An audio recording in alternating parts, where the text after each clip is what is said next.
Okay.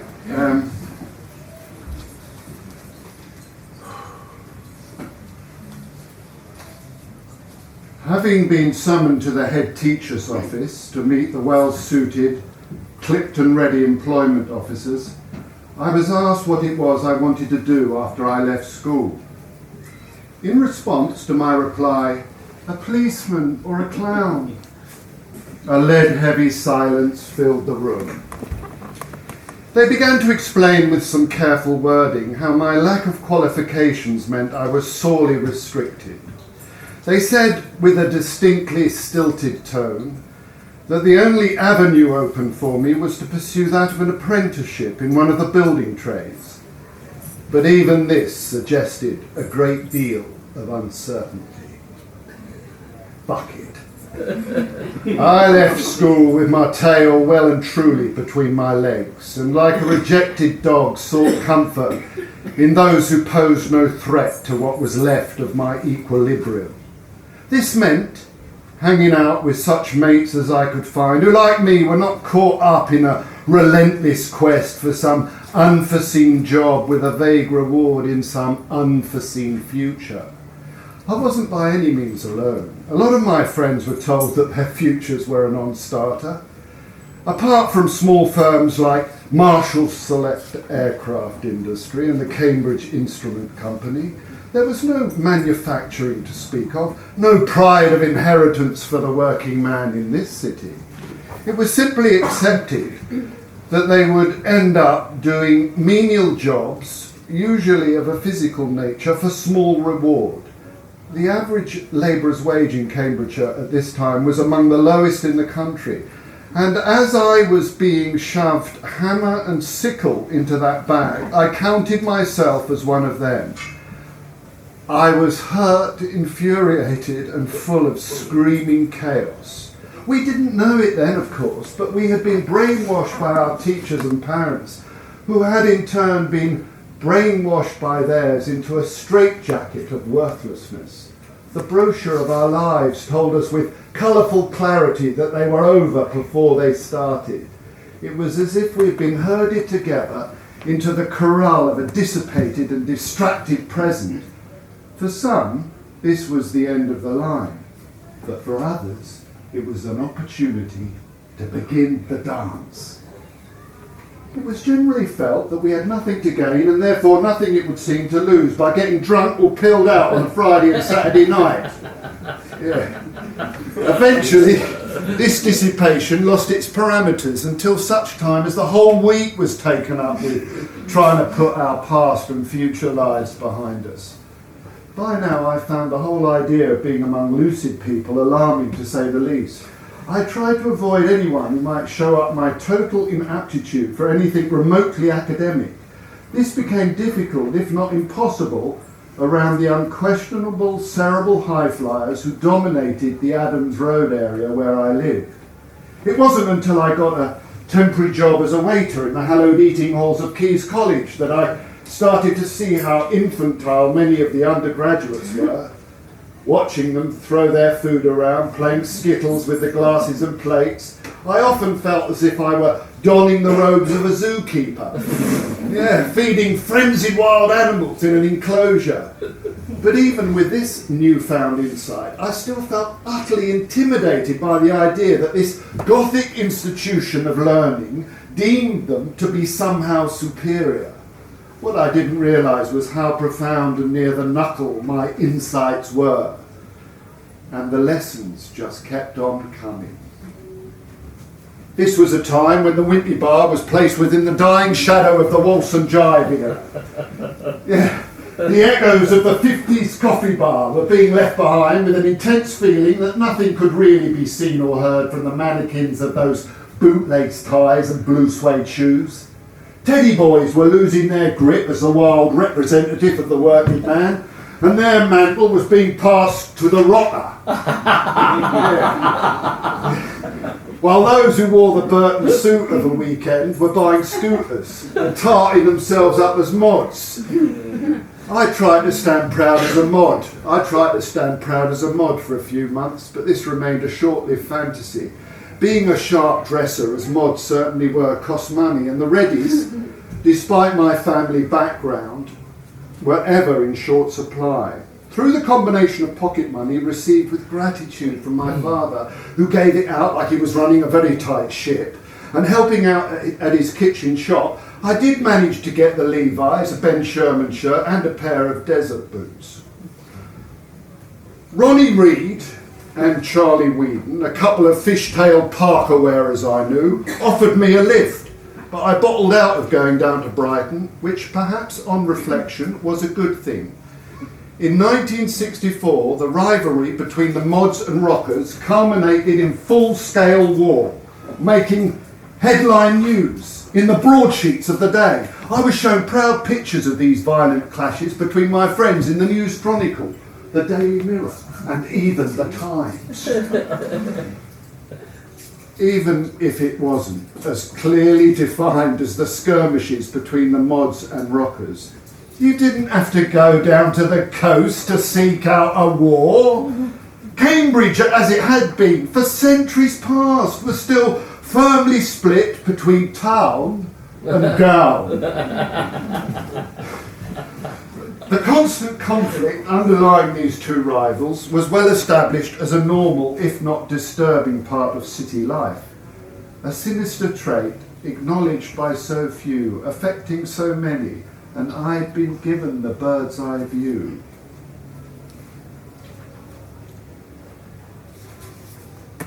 My name is Matthew Scurfield, for those of you who don't know.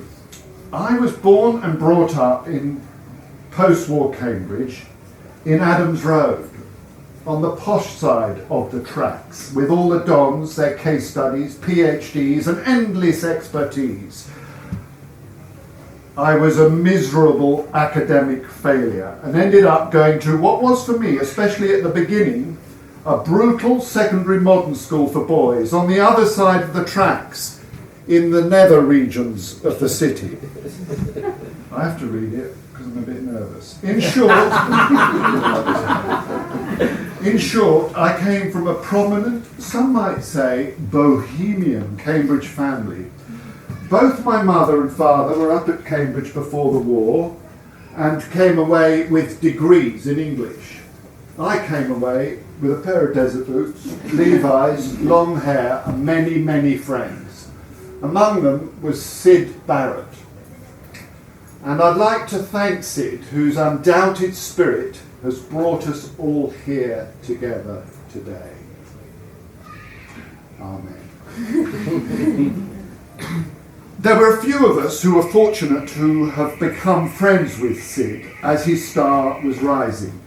And such was his imagination that you could find yourself passing through those social niceties to enter an artistic and poetic field where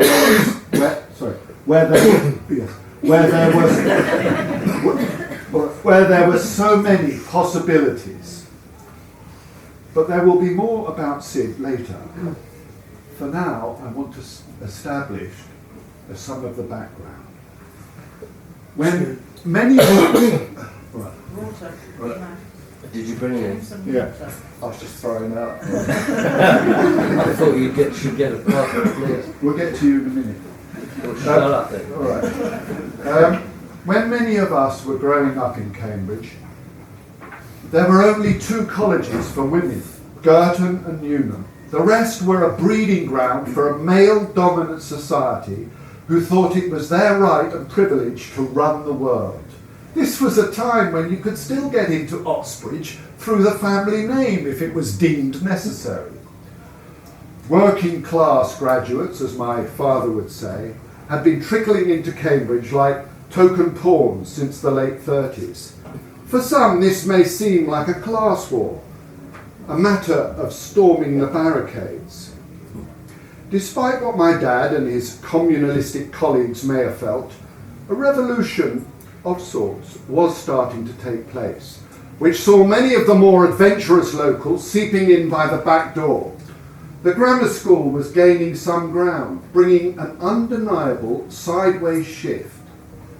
A slow change, but it was palpable. Not that anyone from our school would have been given a place in Cambridge or Oxford. God forbid. Oh no. There can be no doubt now that the end of the 50s saw a greater swing on the horizon. Young men and women from the opposite ends of the social spectrum were beginning to hang together. The servant and the master could be seen in some quarters sitting at the same table and talking shop. If your ear was truly to the ground, you could hear the buzz being initiated by the intelligentsia and the plebs who were relaxed enough to explore their company of opposites. On the dance floor, under the spotlight of stage and screen, through the pioneers of popular music and poetry, by way of social interchanges in pubs and coffee bars, through political movements like CND, within the subculture, on the streets, and even between the intakes of drugs. The early 60s saw that small shift swelling into a global surge of questioning. With the backdrop of World War II and the relative fear-bred way of life not that far behind, this was a time, as seen by many, for abundant change. The one constant throughout my time in Cambridge, then, had always been my relationship with water. Not just the teary ones either. As the years drew their course, the life force I found with this unending element started to sweeten the competitive need. When I was 12 years old, I became a member of the Granta Swimming Club, where between bouts of nervous diarrhoea, I did as much as I could to keep one stroke ahead of the boys. My first foray with the Mill Pond in Cambridge was taking part in the Swim Through Cambridge, an annual event set up by the club for earnest swimmers to show off their aptitude to the gatherings given window by the banks of the Cam. I took part 3 or 4 times, as I remember, and wound up with the last few in Jesus Green, where the swim ended, bemused and frustrated. Before the race, I used to notice how much fun other kids were having, sliding down the weir from under the mill bridge, and really my wish was to be part of that and be free of the formalities of the swimming club. By the time I was 14, I suppose you could say my wish had come true, for the social element had taken over from the wet. The mill pond had now become a meeting place where I would go and catch up with old friends from the manor. We hadn't quite cracked the self-conscious nut about being underage at the drinking pens down there, but we could usually coach some kindly elder or unsuspecting undergraduate into buying us beer from the Anchor pub. Having scored our illicit brews, we mingled with the summer crowds above the old mill race, which overlooked the river towards Silver Street Bridge. It was whilst surreptitiously hanging out like this that I first became aware of one Iain Carter, or Pip, as he was widely known. Pip was always surrounded by ongoing intrigue. From where I stood, he usually seemed to be at the centre of a bunch of like-minded souls who wanted to cut a finer edge. Drawn into his company, I found out soon enough that he was a pill pusher, which made him someone who was sought after, particularly by the mods. Pip may have been brought up on the rough side of town, but you couldn't accuse him of being standoffish. We got on immediately. He didn't seem to be entirely comfortable in himself, as he appeared to fidget a lot and was constantly looking over his shoulder for the next move. His eyes darted away from one another and all over the place. The only time he seemed to be still was when we got down to doing a deal. Now, my Auntie Alice lived next door to us in Adams Road, and she was another prominent Cambridge figure. Her daughter is here today, Rosemary, my cousin, and she was a regular GP and a psychiatrist. It was shortly after meeting Pip that I started to sell him what pills I could get from the cabinet of my Aunt Alice's kitchen. And through these exchanges we became close friends, as Charlie knows. I lost count of the times I went down to the mill pond to trade medical contrabands. But certainly there was a summer when I was standing with Pip, pint and pills in hand, when suddenly from out of the blue we heard a strange and distant yelling.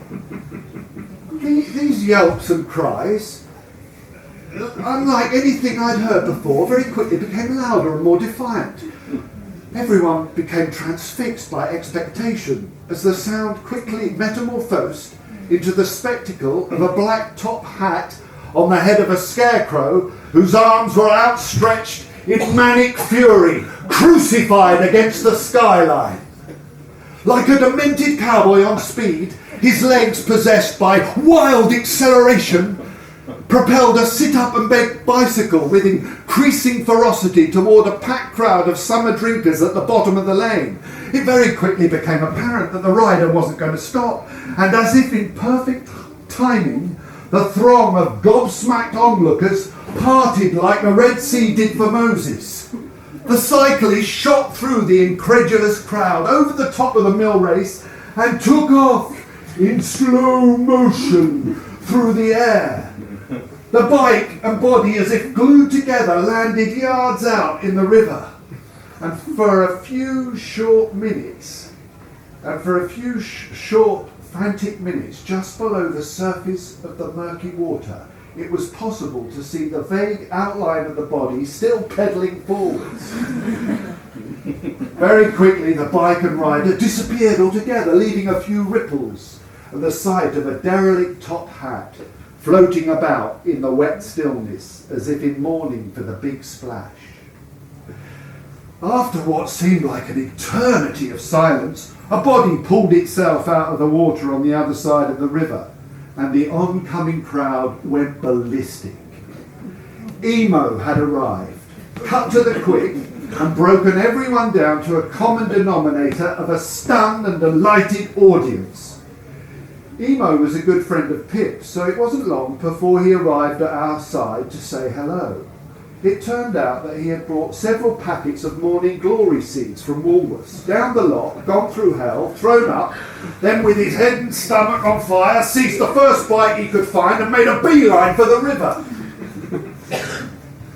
IMO, pronounced Emo, was a nickname given to him from the play on the initials of his full name, Iain Owen Moore. Emo had Pip's distracted energy, but on first encounter seemed more gregarious, dangerous even. Like many of my friends from school, they were from the same impoverished area, constantly having to fight their corner in the classroom, at home and on the street. There was little or no verbal communication in their upbringing. Emo basically learned to talk from listening to the wireless. Yeah, it's true. Pip had been unable to speak until Emo took him under his wing and gave him the reassurance he needed to find his voice. Can you believe that? It turned out Emo knew my brother through going to the same school. As far as I could make out, my brother Ponji was seen by Emo and many of his mates as a total dickhead then, a head prefect who was lucky to have survived without being killed. Emo was 3 years younger than my brother Ponji, and despite the age difference, they had a near disastrous face-off at Chesterton, which almost saw my brother being thrown off a top-storey balcony, no doubt as a reprisal for some arrogant way he had laid down the law. But this, ladies and gentlemen, was the beginning of the 60s. Times had changed and faces moved on. Not long after my brother's further education, where he hadn't excelled as he wanted, Ponji started to cultivate a more bohemian image. This overt change meant the likes of Emo and Pip now saw him as someone enticing to be with, someone who wasn't scared of the heights. Whether it was Ponji who provided the calling card remained to be seen, but the fact that I was his brother seemed to cement a compelling bond between Emo and myself. Ladies and gentlemen, Emo.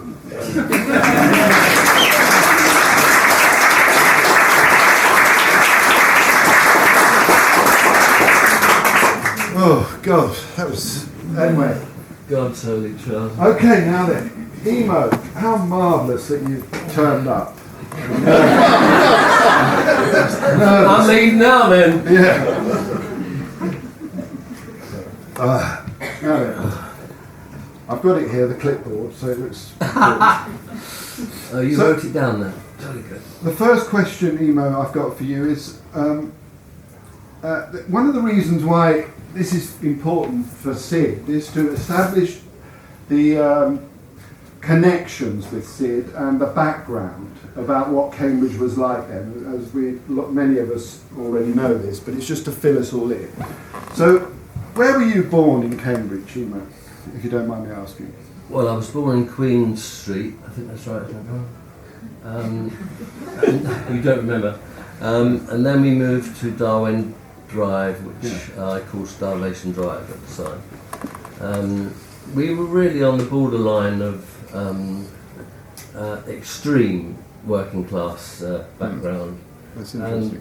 And it was very difficult for us all because we were a large family. We moved from one 3-bedroom to a 4-bedroom house, and we were all basically sleeping in the same room, 4 brothers in one bedroom, and until we moved on a little further. And I was £14, very, very poor background, right on, like you say, right over the other side of Cambridge. So how many brothers and sisters do you have, if that's... Well, I've got 4 brothers and a sister. My brother Brian here, and Barry's not here, he said he was going to come, but one brother in Australia, and my other brother, they're still here, my sister. Okay, and then what was it like bathing and all that, if you don't mind me? We're getting a bit personal here, but I'd like to establish, if you don't mind, sorry. Well, the early days, I mean, me and Brian were in the tin bath in front of a fire. And I remember lots of times when the police used to come round for either me or Brian, and I'd be hiding under the table in the bath, trying to have a conversation with a policeman. It was very funny, but that's all we knew. I mean, we didn't know any other way, and it was really hard for me because I seemed to be very sensitive and took everything very personal. Yeah. So while Emo was having a tin bath in front of the fire, I was luxuriating in a huge Victorian enamel on the other side of the tracks, little knowing anything about this. It's amazing. That's how split Cambridge was then. So, okay, so moving on, tell me about your schooling. How was that? Well, the only thing I liked about the schooling was the food. Yeah. Because we didn't get a lot at home, or as lot as I would have liked being a grown boy. And I hated school because it was a continuation of being battered at home, and I was just so immune to pain by then. I was every class I was in, I got into trouble all the time, and 3 or 4 times a week I got the cane, and plus most teachers had a slip or a back of a chair. Yeah. So I became hardened and immune pretty quickly, very young, to any pain. Yeah. That's good. That's amazing. And Brian always would say that he could see that I would never ever submit to one of my brothers. He knew that I would never give in. And I wouldn't let him break me. Amazing. I didn't want anyone to break me. Yeah. And you're still as lovely as ever. So, how old were you when you left school? What was that? I did leave before I should have done. I was supposed to have left in the summer when I was 15. No, it was earlier than that, wasn't it? In February when I was 15. And I did in fact not go the last 3 months much. So I did leave in my 14th year. Between 14 and 15. And tell me about that time. I remember you used to tell me this story about how the caning, we're going back to the pain thing, where caning didn't affect you really, or any of that thing, and they came in, more, come in here, they said, and he got so frustrated, Mr. Brown, that he, I think he told... Well, he used to ask us which cane, he'd open a cupboard, like a book cupboard, there'd be a long line of canes. Yeah. Which one would you like today more? Yeah. And I always say, which one would hurt the most? And I would always choose a thin one rather than a thick one, because Yeah. the thick one I didn't feel it, because Yeah. I wanted to feel it, because I Yeah. wanted to feel alive, Yeah. so I could wind him up. Yeah. And I would be laying across his desk, Yeah. laughing. And what happens when he got really frustrated? He used to, But he couldn't give me more than 6, so what could he do then? yeah. And he used to go, "Oh God, Maud!" Didn't you get to say, "Oh God, go and pick litter off the playground"? Well, Yeah. he'd send me out to do the fields, Yeah. to do where we used to do the sports. We'd go and do the back and do the long jump, because I was always being in trouble. Okay. When did you first become aware, if in fact you did become aware, of the so-called other side of the tracks, like where I live? Well, that would have been when I was 15, when I first met Nigel Lesmore Gordon. Okay. I was amazed by him, because I was hanging about with all these theatre people, Yeah. because the only way I got away from home was in Cambridge at the time. There were 7 cinemas and 2 film clubs that I really young got into. So I used to go to cinema all the time, so obsessed with that. And then I found out about all these theatrical people living in Cambridge. So at 15 I started to hang about with them, and that's when I first met Nigel Gordon and saw he was different and had a bit of a crush on him. Although Okay. we both weren't gay, but Yeah. I know. in another life. All right. And do you remember coming to the first time? How did you get to know our family, Routins and the Scurfields? Well, I knew Ponji, Yeah. and then I knew, because of Alice, Yeah. coming around Starvation Drive Yeah. in her Jeep and her fur coat, going everywhere. Yeah. I was aware of her, Yeah. and then I had a girlfriend a little later, had to go and see her for various reasons. And then I think I become aware of you pretty soon when we started going down to the mill, yeah. About that time you were saying. And what did you make of our family, for instance? I remember there was a story once where there was a teacher called Peter Cadogan at your school in Chesterton, and my parents were very involved with CND at one point, and so was Peter Cadogan. What was that story? You know? God. Yeah. You came round our house, and I remember Well, they were having a meeting, weren't they? Yeah. Well, it wasn't so much that. It was the last time I'd seen him at school. I was on the front row, and I blew up a big paper bag and bagged his paper Yeah. bag. Tell them about the. And then I went to his house and to see Matthew, and of course Gob. We call him Gob the caveman. Cadogan was our history teacher, Yeah. and he came out and, "Iain Moore, what on earth are you doing here? Yeah. What are you doing here?" Because upper class, working Yeah. class, no, doesn't work. Yeah. And he was completely confused, didn't know how to deal with it. I remember he said, "Good God, that's Iain Moore." What's he doing here? Can you get rid of him now? Yeah. And then he was a member of the CND. Then in the Like it was classroom. illegal. Yeah. And then you were in the classroom and you blew up this bag. Yes. And, He went ballistic. and he banged it. Tell him. I blew up a paper bag, as you do, at the front of the class, being who I was, and I just banged it, not expecting the response that I got. He was standing in front doing his history on the board, hit the bag, chalk went right across the board. He jumped up in the air, screamed, grabbed me by the hair, pulled me out the front, got his slipper up, threw me across the desk, and hit me till he couldn't hit me anymore. And I was laughing, the class was laughing, I was laughing so much I was almost crying. And he lost control completely. So I had to go and sit down, and he knew that he was going to get together, so I had to leave and stand outside. Okay, so now Gob. Yeah. So Where's you. that come from anyway? I don't know. I think it was always a. Strange name.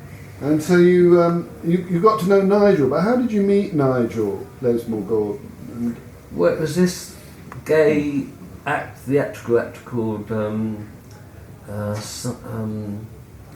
was it somebody Scott Gordon? maybe Dave Gilman. Joe Scott Clark, sorry. Joe Scott Clark. Joe Scott Clark, not similar but the same. Joe Scott Clark, yeah, in Victoria, was it Victoria Street or Royal Street? One of them. Victoria Street. Okay, David, yeah. Yeah, Penny, you would know him. No, And Ashley knew him best. Ashley knew That's him. right, she really knew him. And I was fascinated because of the theatre and that world. But all he wanted me was, to bum me.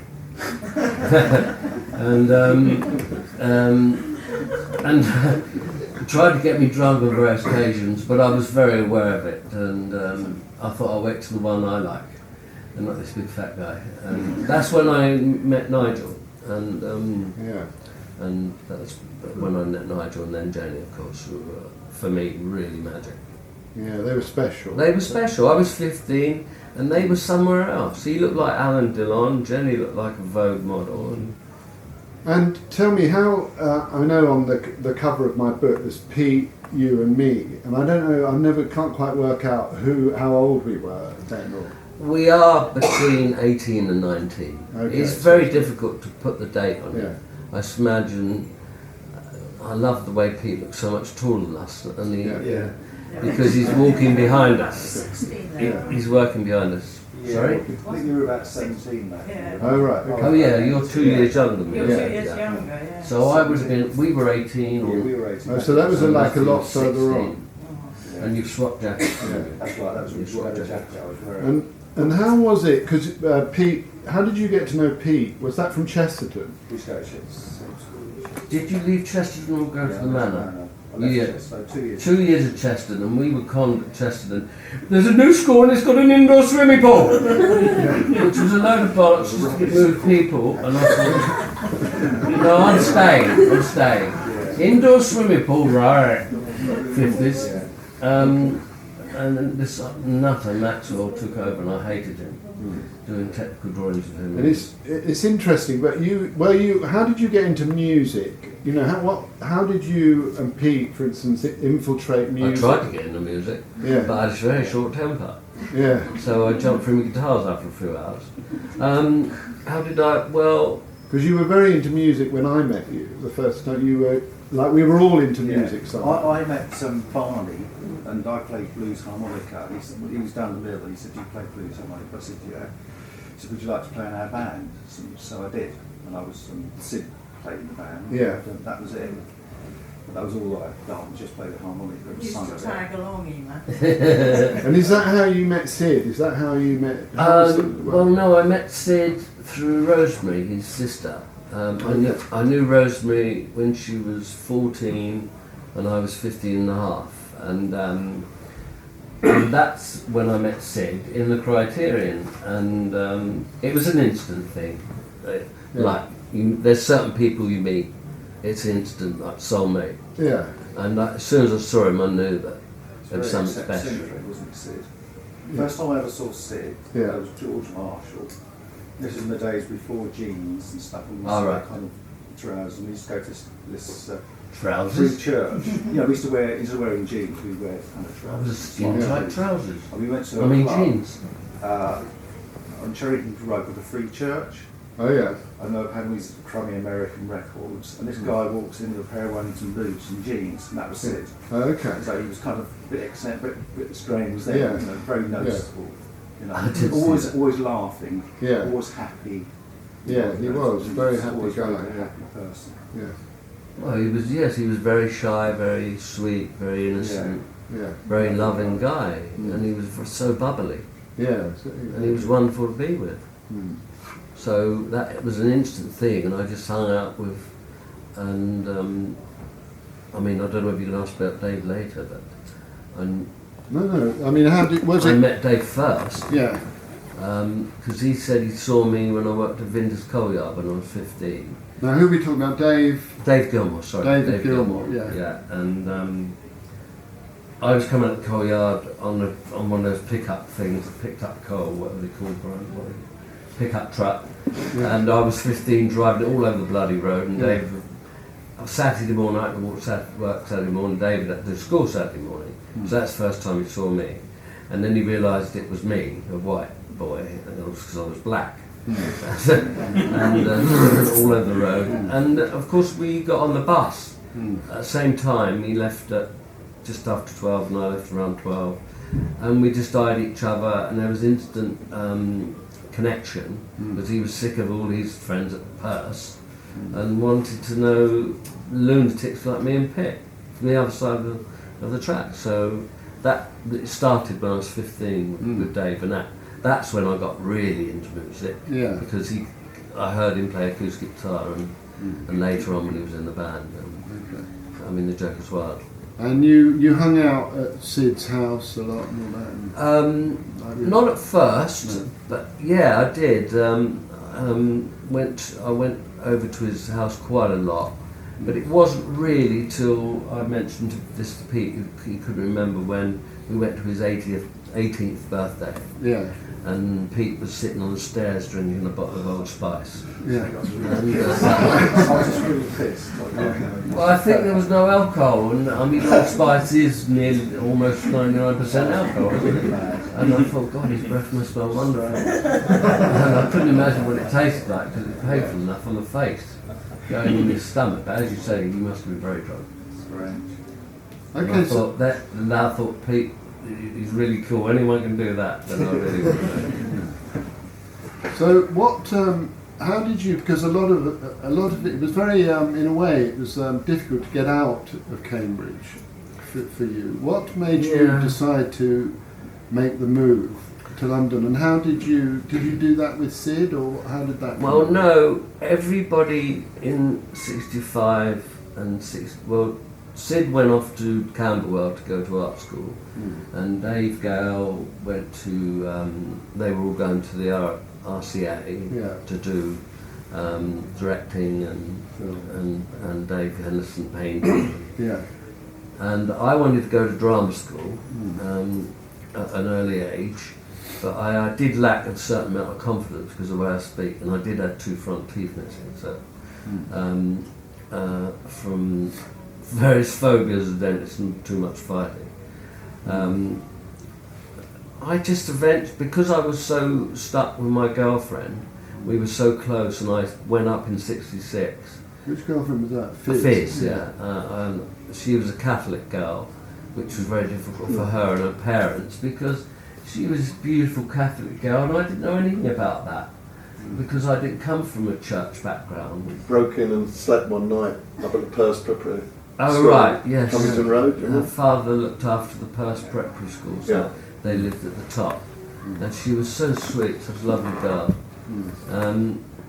And that was the problem, trying to break away from her. I was with her for 4 years. In the end, I did go in '67 and tried to get into Lambda, I think, and failed, and run out, I think. Same with Drama Centre. Panicked and run out. And trying to do Shakespeare, what a laugh. And then, I suppose '67 was when I stayed there and slept wherever I could, which was on everyone's floors. Okay. Did you connect with Syd at all up in London? Instantly, yeah. Well, when he was in Camberwell, me and Dave Gilmore used to go up a lot when Dave Gale and Syd lived in Tottenham Street. Okay. I did visit him once or twice in Highgate, but in Tottenham Street I did go there quite a lot, and with Charlotte, this other friend of ours, and Dave and Fizz, and me and Fizz sleep in the back of Dave's Bedford van, and I think Syd, ironically, was either sleeping in a dentist chair, and he also had a psychiatrist couch as a bed. Is that right, David? Yeah, maybe. I remember this psychiatrist couch that he had and a dentist chair. We used to sleep on hideous old mattresses, but maybe that was a bit later on, even. Yeah, maybe that was a bit later. There was always one in Dave's car, I know. And what was how do you remember the Pink Floyd? Do you remember anything about how the name or the way in which the band came about or any of that? Well, they were already, Syd was already with Roger in the tea set, I think. And when they played together at the party at Libby's, when Dave was a Joker's Wild. And I remember at Highgate, I didn't bring the letter with me that Libby gave me, where he was going for an audition with Roger to join the band, and he'd written a letter to Libby, and said Emo had said that it sounded a load of rubbish and I should give it all up and not bother. Yeah, it's a very Um, sweet letter. And a really nice letter it is, but I forgot to bring it. Emo says it's a load of rubbish and I should give it all up. That's what I remember. That's Give so it all sweet. up, and I thought, God, if he would have listened to me. And what was the dynamic between? You bastard. Yeah. What was the dynamic like between everybody then in the early days? Right at the beginning, when it first started, it was amazing. I mean, it was London, beginning of London. There was the whole Flower Power thing, and the band was getting together, and there was all the UFO and the Chalk Fun, all that stuff going, all that free love. I mean, I didn't know what hit me. Just so many women. It was crazy, and there was all the drugs, and they were all doing What was, all everything. Okay, what was Pip's rock? Did you look at? I mean, you told me very early on. I remember saying that Pip couldn't speak when you first. Well, he had this long Stanton accent. I can't do it. Yeah. He spoke a lot like I mean, he was like a pirate. And he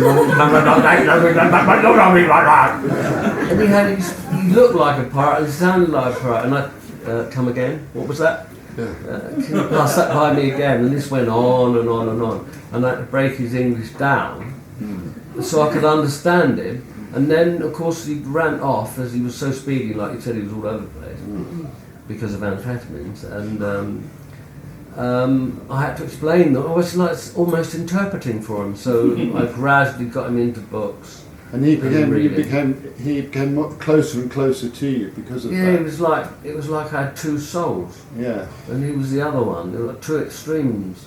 It was a yin and yang, but rather a yang and a yang.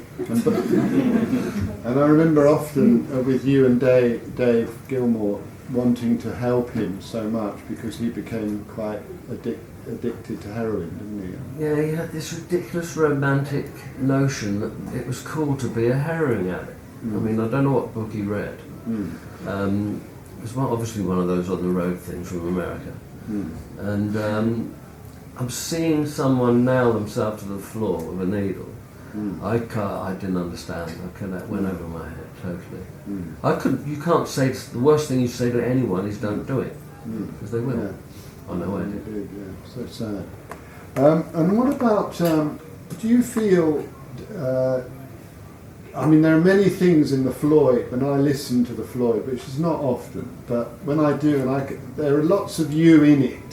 Oh, well, I've got a little black book with my poem thing. Yeah, that's very, very emo. And that also, what do you feel about that when you don't get acknowledged for much for that?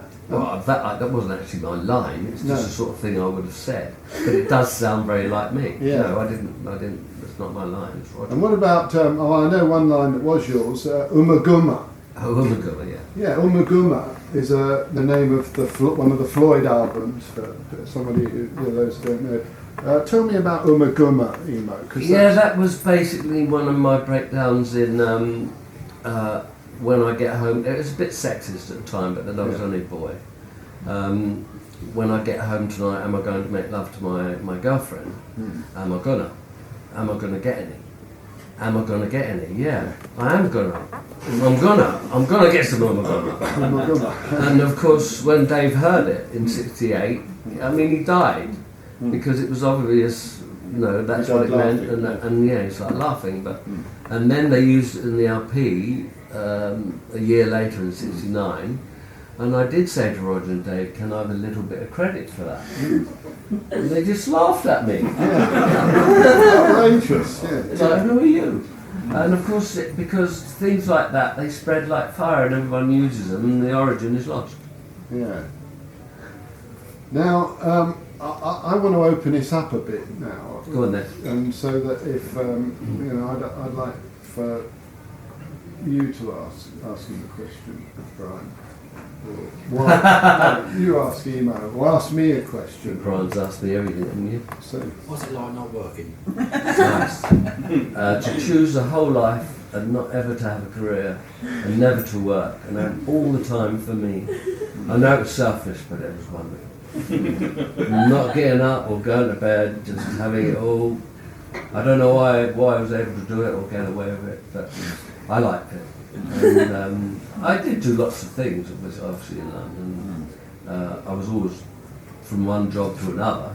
I wasn't constantly out of work. I mean, that's a misconception. And I'll tell you How many what. years you actually worked?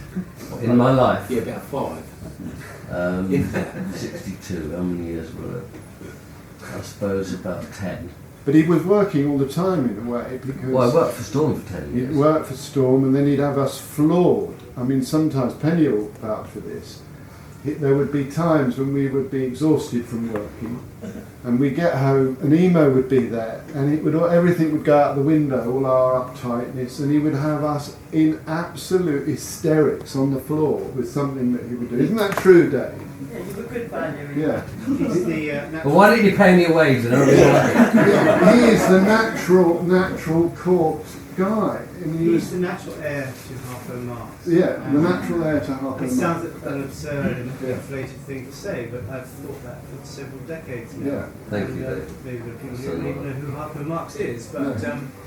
Emo has that kind of, the things that he does with his body, the things that he does with the language, quite knowingly, Yeah. are absolutely extraordinary. Yes, I don't know where that came from. People do throw all these $20 words at me, all this intellectual stuff, and I mean, I didn't understand what they're saying, and I just used to do something physical and just completely throw them off key, and they'd stop as if I'd done something really disgusting, but I hadn't. And there were many times that I worked with a guy. Matthew did it Yes, as well, he did yeah. as well. It's all your fault. Hysterics all the Yeah. time, Matthew. There were many times. A few times when I worked with this Stephen Burkoff, who was a pioneer. I think a pioneer in British theatre.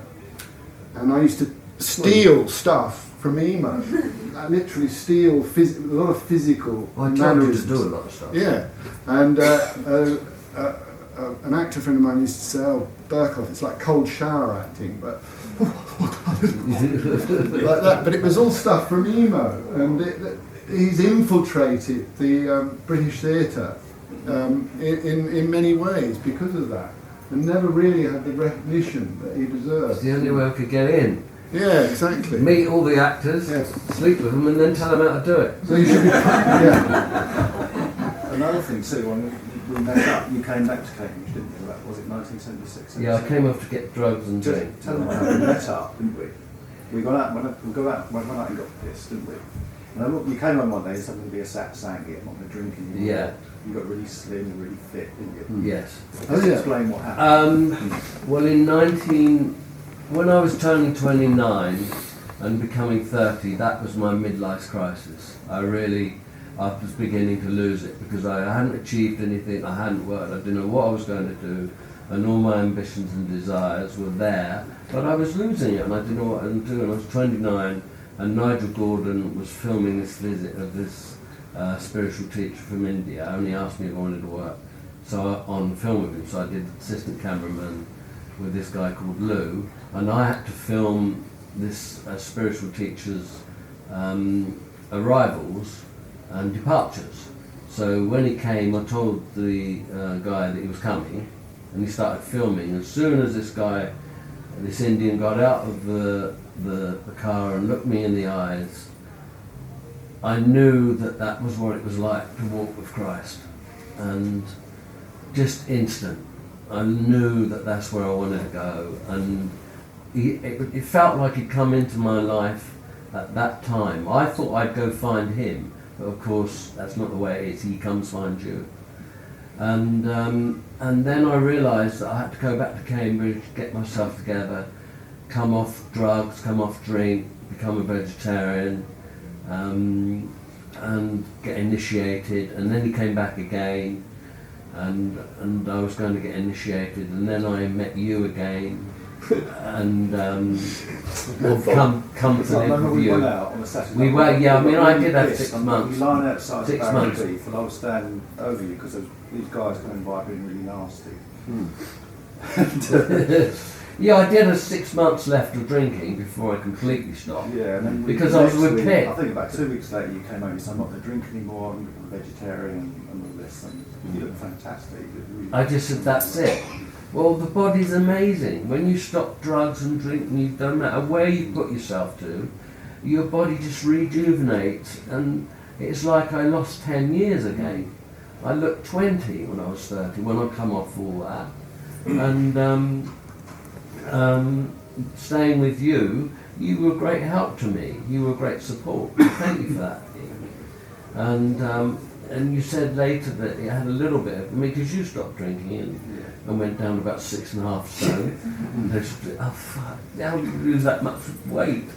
And I had a lovely time with you those 2 years, and that helped me because I was in a secure place, and then I knew I was ready to go back to London and be in London, be with everyone as a new person.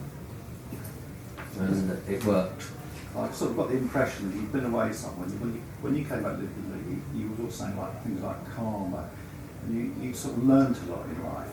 You were good for me because I learned a lot from you in that house. And you say, "Oh, just keep it calm, don't worry, you know, just keep it cool, man." You know, you were very wise in some sort of ways. You were completely much more knowledgeable than what you were obviously when you left school.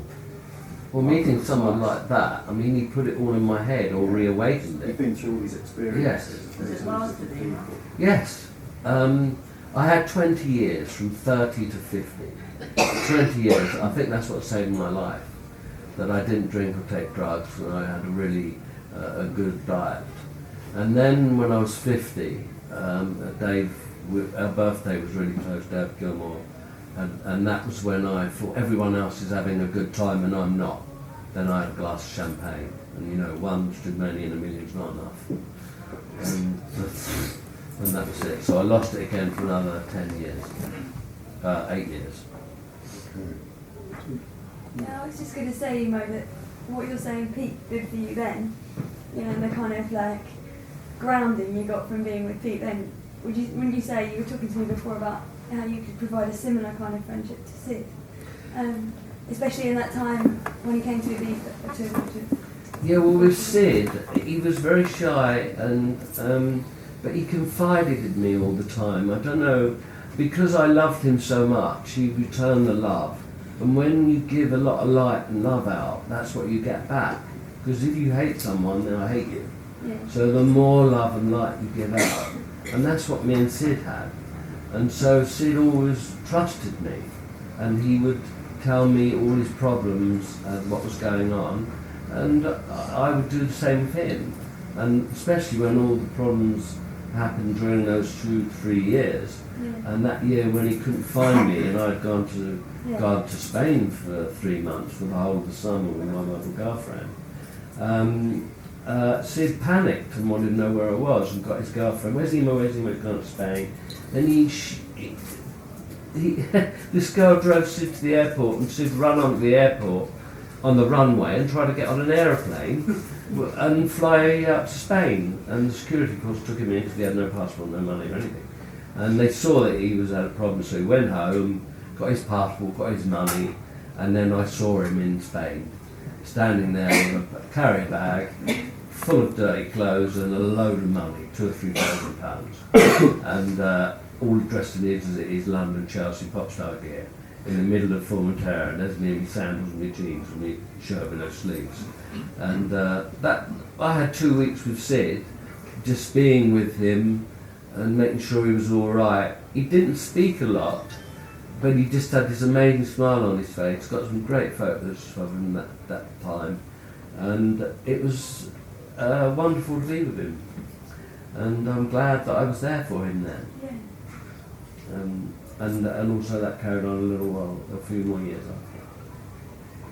Matthew, Thank who took the photograph? Well, It was a little Oriental guy who saw us, and he'd obviously never seen me and Matthew with such long hair. I think Pete's looks pretty hair, but mine pretty long, but mine was pretty long too. And he was running round the front of me trying to get the lens off the camera, and he was stumbling all over the place. So he actually took the picture of us from behind. And about a week later, he came up to me in the street and said, "Is that photo?" And I just said, "Thank you." And I knew who he was because I saw him. I was talking to Matthew there. You can see I'm talking to him. But I remembered him, and I just put it away. And it's amazing that Matthew called it that, and I remembered that photo and found it, and it was brand new. It was locked away with all the others. I mean, I can remember, Matthew, you used to, for some reason your parents never seemed to mind, you used to take us all back with you to Adams Road, 8, 9 of us, and we used to sleep on the floor in the lounge and on sofas, and your mum and father just used to come in the morning and say, oh, good morning everybody, who wants a cup of tea? And who wants... I used to sleep on the Argo because it was the warmest place, the two-top Argo. George was also laid back. He didn't seem to just normal to him. You know, Penny worked at my father's shop, or our father's shop, so my sister They said. were lovely. I always thought your parents were really lovely, especially George. George was brilliant. He used to say to me, oh, it's a nice day, Penny, you might as well have the afternoon off. And he'd give me 2 and 6 and say, go down to the middle or something. Did he change from a Liberal to a Labour or Labour? No, he was always late. He was a communist in the 30s, and I think it was all too altruistic for him. And luckily, the war came, so he had a get out. He didn't have to. He went. I think he went. He didn't go to Spain and do all that, but he did a couple of little things for the Communist Party. But had the get out clause was the war, and then he came back and went into socialism. And a lot of people got to know him through, because he was very good. Like, he was very influential with the folk festival, the Cambridge Folk Festival. He initiated, really. That was his baby. And he'd be thrilled to see how big it is now. I mean, it's like number 2 or 3, isn't it, in the world, I think. But Rose was your cousin? Yes, Rose was my cousin. I didn't recognise you with the hat. Yeah. Sorry. But I go around Rosebery's quite often because Robin Cunner's a friend of mine. Oh yes, that's right. And I can remember going around Rosebery's about 3 years ago and looking at the furniture and saying, this takes me back. It looks just like the furniture in Matthew's old house. Yeah. And the fact that your cousins probably... Explains it. Yeah. So, has anyone else got any questions to ask? What about you, Charlie? How do you feel? Yeah, I think he told me, I asked him yesterday about his teeth, because he had his teeth done. I know he won't mind because he brought it up earlier. I can't remember what happened. Why did you think you take care of your teeth? You told me yesterday. Yeah, this is Charlie. It was funny. Well, because my mother and father didn't have teeth. They must have done. What happened in Was it genetic, you know? No.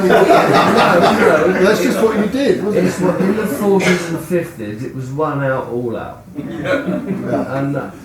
And my sister's daughter is here, and my sister was the same, lost her teeth, and my eldest brother, John, it was one out, all out. And when I was 11, I went to the dentist to have my back molars done, and I didn't know anything about the dentist because there was no, don't forget to clean teeth at night, don't forget to clean teeth in the morning, because they didn't have any teeth. So, clean teeth, right? And that's how I saw it. And I went to this dentist who had Alzheimer's, and this dentist was shaking, and I was 11, quite sensitive, and I was, going into chair, and it was a pump drill, one of the drills you work with your foot. And so when you lean and put pressure on the drill starts to slow down and heat up. And he put so many injections into my mouth, I was freaking out. And he had this laugh. He kept laughing and he was shaking. I thought, what's happening? I'm somewhere else. I thought I was in hell, Yeah. I thought I'd gone somewhere else. I must have gone somewhere else because it went on forever. 4 molars, and he was laughing and shaking. So that gave me a phobia. Total, or it would anybody. So I didn't go to the dentist again until I was 19. And by then I'd had my front ones knocked out by various people And another one, do you remember when we used to work? We worked for Symbols, right? We were talking about work earlier, and we had to go on this job. We worked there. How long did we work there for? Oh, what, when we went to do build Harlow? Yeah.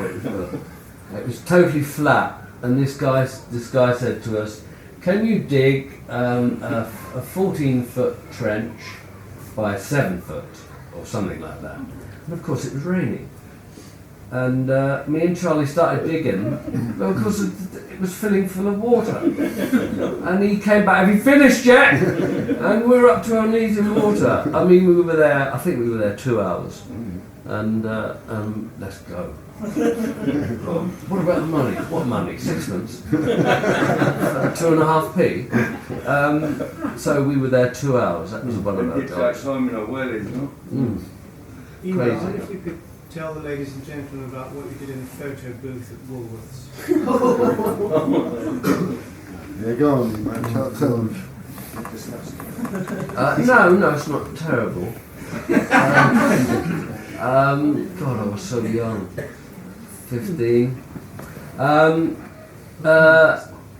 Well, I used to go there all the time to have my photos taken, and I must. It's only meant to be for your face. I can't remember doing it. I really can't remember it. This comes back to me from various people that were there at the time, and I mean, I know I did a lot of stuff, but I obviously did do a Mooney. Pulled my trousers down and was having photographs taken of me back and front, and of course the manager came across and opened the curtains in front of the whole shop. Emo was standing on the stool in the photo booth. Standing on the With his stool. in the mirror and his jeans around his ankles. And the manager noticed a disturbance in the corner of the store, pushed his way through the cackling youths, tore aside the curtain to see the full horror of Emo standing on the stool. Have you got the snaps still? Sadly, I did have a wallet full of all these wonderful photos of me, Charlie, and Max, and I can't remember ever having that one. I don't think I was allowed to have it. I think he confiscated it and tore it up because there was a crowd of people, and I think I might have let off the fire extinguisher at that point because I was so angry at him. And then it was when I was banned from Borders for a while. Ian, I think Mum tells me a story. You used to always borrow the milkman's horse and cart and go for a little ride quite often. Yeah, no, I loved that. Working for the milkman, he had a cart with a horse on it. And when we were really young, I don't think Brian did it, but me and this other friend that lived across the road, the posh side of Histon Road. Oh God, I can't remember the name of the street now. Well, yeah, we worked for the milkman, and I rode the horse. I used to ride the horse. That was my first time on a horse. I loved it, and later when I worked in the stables in Barton Road, Whitehall Stables, and we used to get free milk, you see, and 2 and 6pence, which was more money then than later, which was odd. But that was for a week. But it was lovely working on a cart with a horse. The old days in the 50s. Bizarre now. And Maureen can remember that well. And the tin bath, I think it was she had the first, and then I don't know if it went from eldest brother to the youngest, but she said before one you had the last bath. Maureen So had the the same tin water. bath too. She'd have the first bath. And then Well, and all use the she'd same water. Yeah.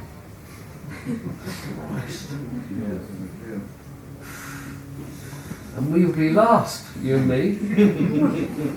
I wonder it was a dark You card. don't wash socks, or wash one foot. You don't wash one But we foot, did have a then bath. sock Did we not have a bath in 45? I noticed we had a boiler. We used to sit in a boiler where we used to boil the tin bath, didn't we? just a tin bath. And then we moved to 23, we had a bathroom. Yeah, that's right. So obviously it was at 45 that we didn't have a bathroom. Luxury. Get in the boiler, love. If I had a washing machine, I'd have got in the washing machine, I'm sure. What do you think it was about Dave and Syd? Why do you think that you kind of bonded in the way that you did? Well, as I said, they were from the upper class side, and they were very well educated, and that's all the people they knew. So they were bored.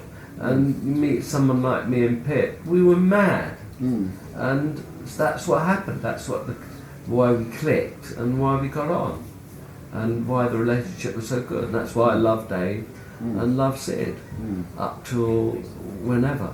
And it just went on with Dave till we were 50.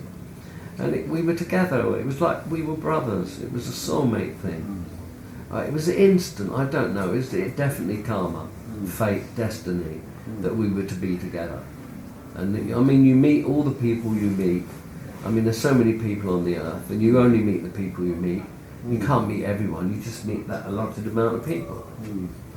And I believe there's always a reason for it, that you've got to teach them and they've got to teach you. And you learn from each other. It is give and take. But with certain people, it is concrete, and you're with them for many, many years.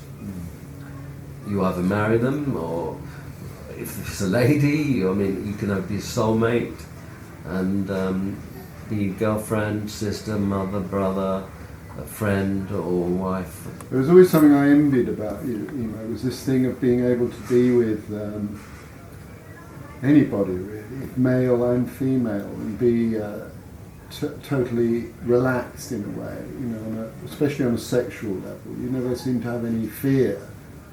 And I always wondered why that was. Is that because you were comfortable with... Well, I was more... The feminine side of me was much stronger than masculine. So I preferred to be with women more because I hated sport. I never understood football. So with girls I could relate to them more.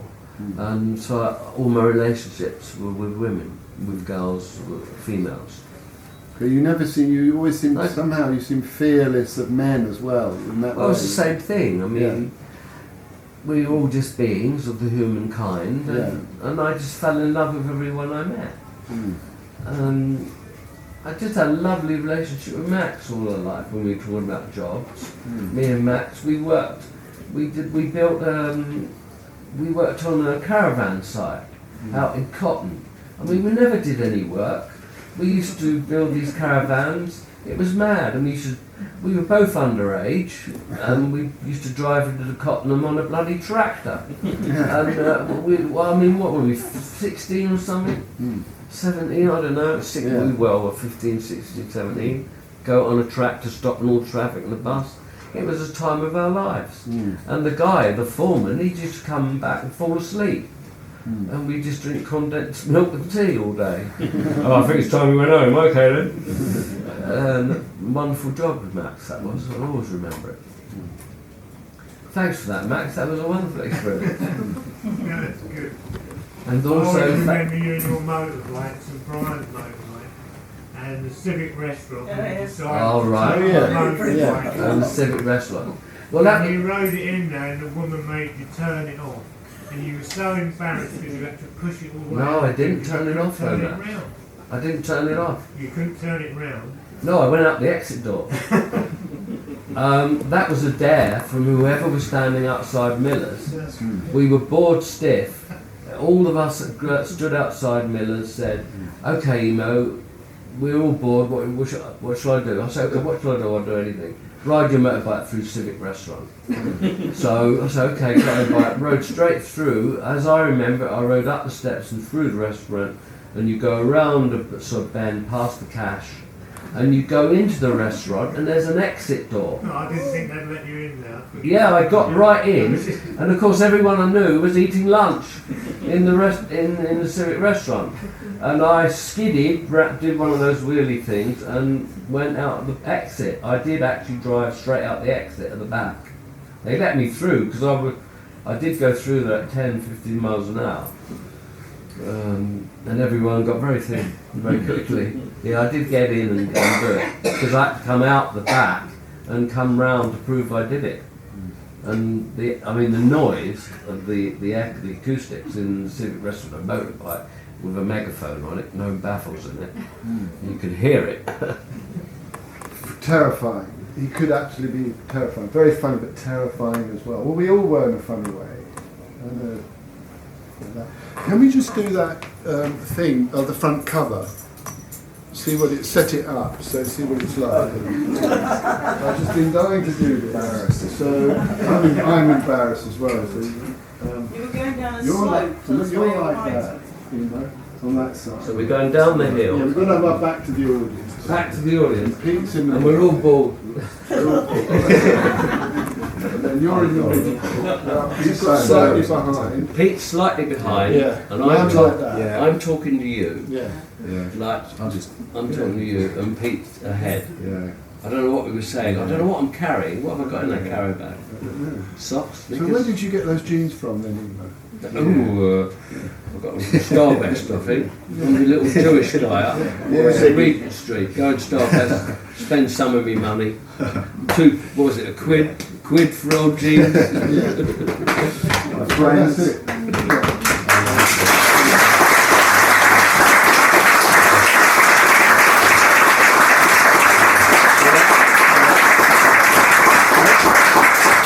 Thank you very much.